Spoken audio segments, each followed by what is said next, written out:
Hello, my name is Brian Santiago, and I will be working with Gladyana Rivera and Mauricio Rodriguez on informing you on the effects of Hurricane Maria in Puerto Rico's electric system.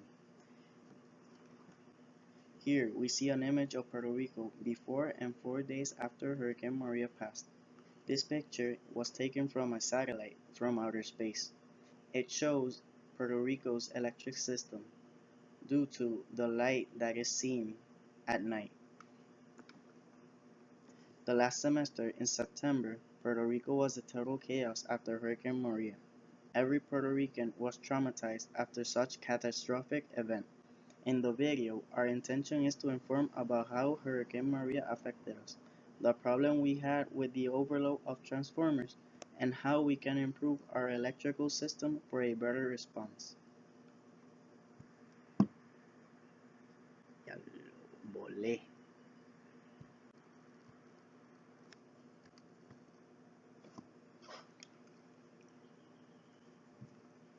In the following slides, I will be describing Hurricane Maria and the devastation it caused on the island.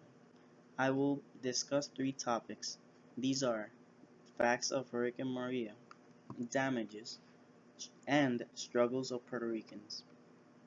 The facts of Hurricane Maria are that its winds were up to 155 miles per hour. All of the electricity was out due to it. There was up to 30 inches of rain in some areas of Puerto Rico.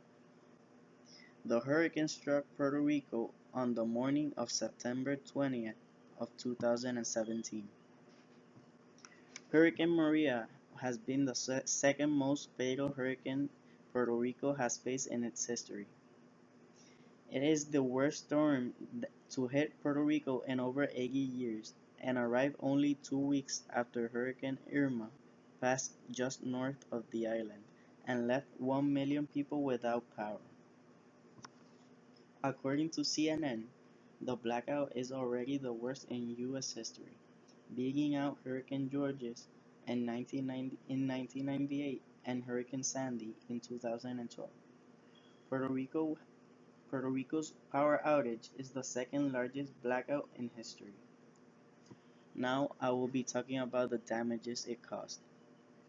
The hurricane ripped many wooden and tin roofs off homes throughout the island. Houses were destroyed as well as many other structures across the island. There were about 15,000 people in shelters because their homes got severely damaged by Maria, or for their safety during and after the event. It is estimated that Maria has caused as much as 90 billion in damages. According to the New York Times, the official toll in Puerto Rico is of 64 deaths. The Times analysis found that in the 42 days after Hurricane Maria, 1,052 more people than usual died across the island. These are pictures of Puerto Rico after Hurricane Maria.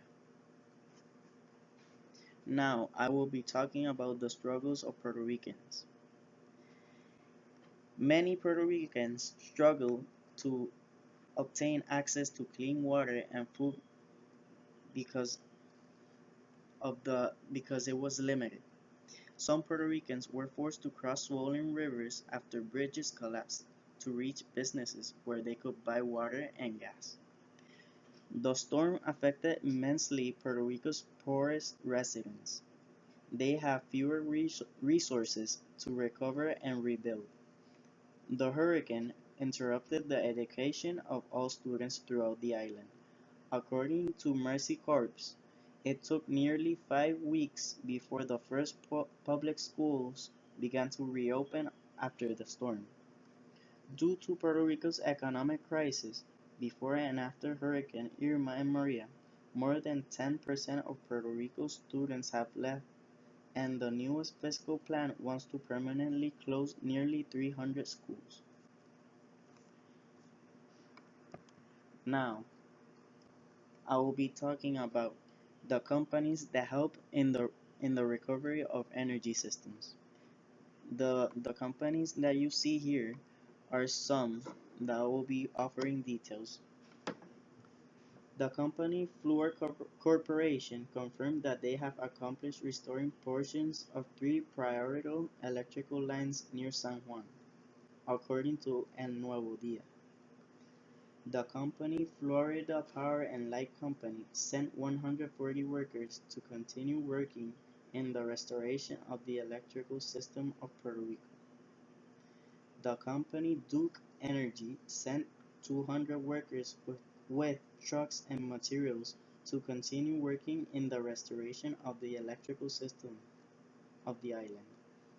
New York's governor announced on November 14th of 2017 that more than 160 employees and 100 trucks from a New York electrical company arrived Puerto Rico to help restore the electricity. He said that another 220 employees and more than 180 trucks were going to be sent on the upcoming days. The electrical companies that have helped are New York Power Authority, Con Edison, National Grid, and the Central Hudson Gas and Electric. According to Cyber News, Florida's governor arrived the island with representatives of 6 electrical companies to discuss the Electric Power Authority faster to provide faster solutions to the electrical crisis in Puerto Rico. These are some helps that were sent from different places throughout the United States. And these are some pictures of the trucks and workers helping restore the electricity in Puerto Rico.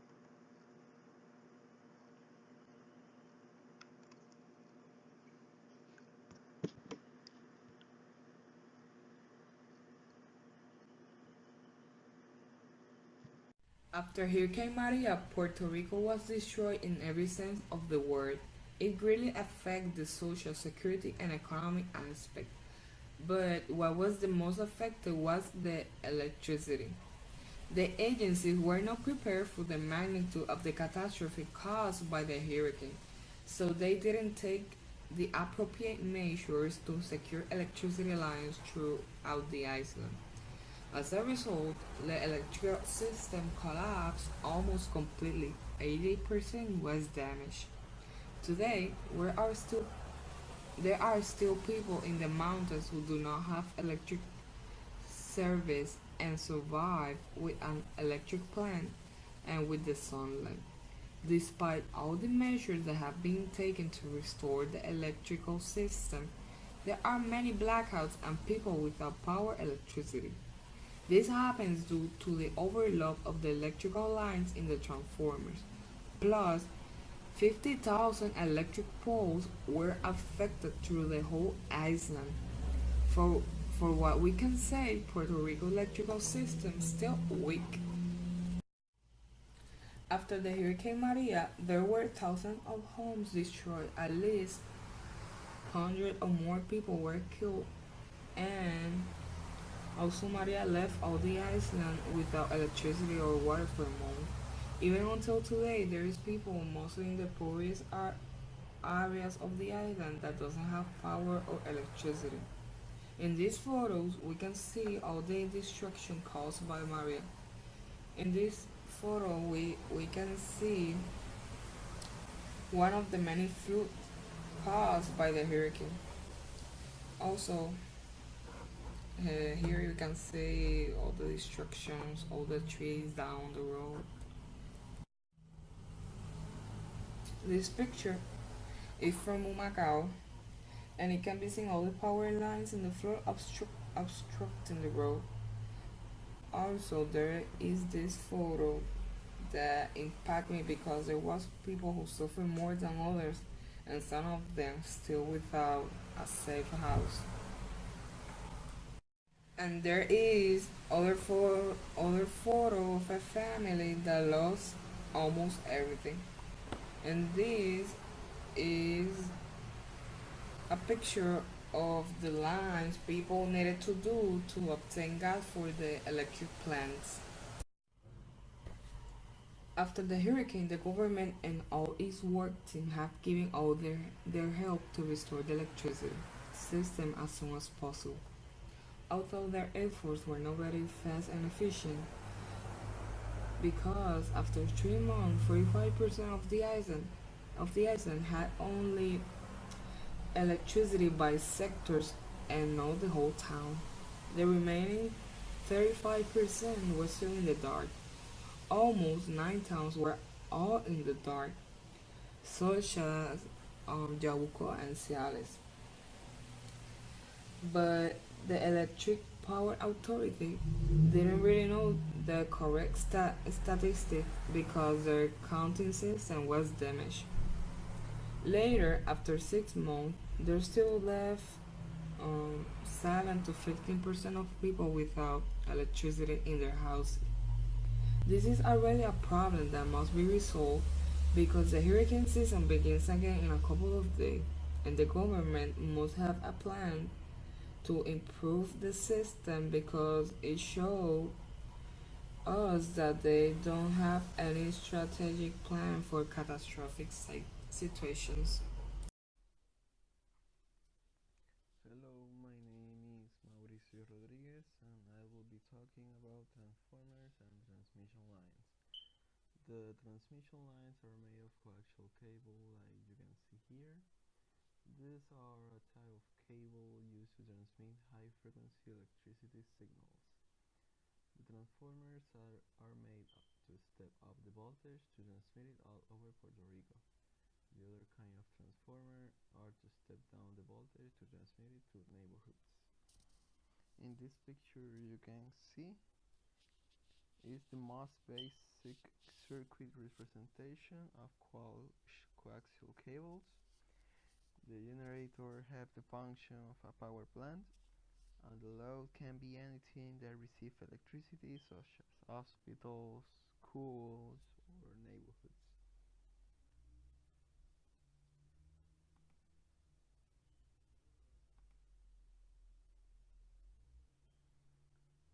Problems that are occurring in Puerto Rico because of Maria and what can be done to avoid it. Many transformers went down with Maria, so if this goes down, a neighborhood will be out of electricity. Surely you know about the blackouts that we have been suffering.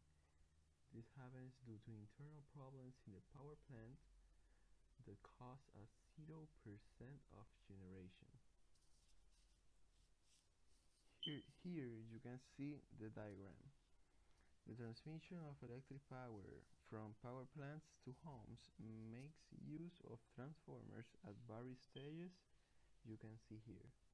Power plant generates electricity, transformers steps up voltage for transmission, transmission lines carry electricity long distance, neighborhood transformer steps down voltage, distribution lines carry electricity to houses, and transformers on poles step down electricity before it enters houses.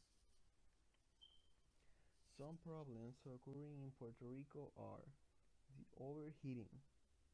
This happens because of the excessive charge in transformers, which can result in an explosion. This can be solved with a cooling system in great conditions. Also, the coaxial cables are not receiving maintenance, so this will provoke a short circuit and it can also result in an explosion. Some pictures of transformers and transmission lines. Here you can see the internal of how it works a transformer. There is two inductors connected to a nucleus. If you want to step down voltage, the number of coils in the primary should be bigger than the secondary. To step up voltage, the number of coils in the secondary should be bigger than the primary. Here you can see the most basic transformers we can see in neighborhoods, schools, maybe hospital, and its function of this one is to step down voltage.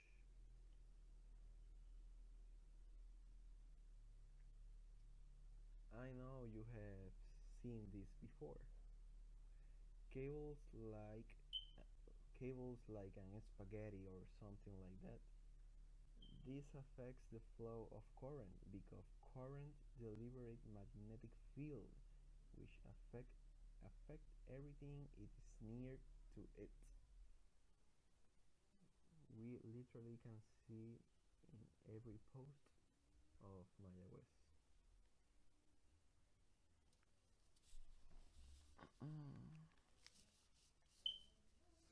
Well, this is all for you guys. I hope you have taken advantage of this information, and thanks to you for listening to us. And I will give you the works cited.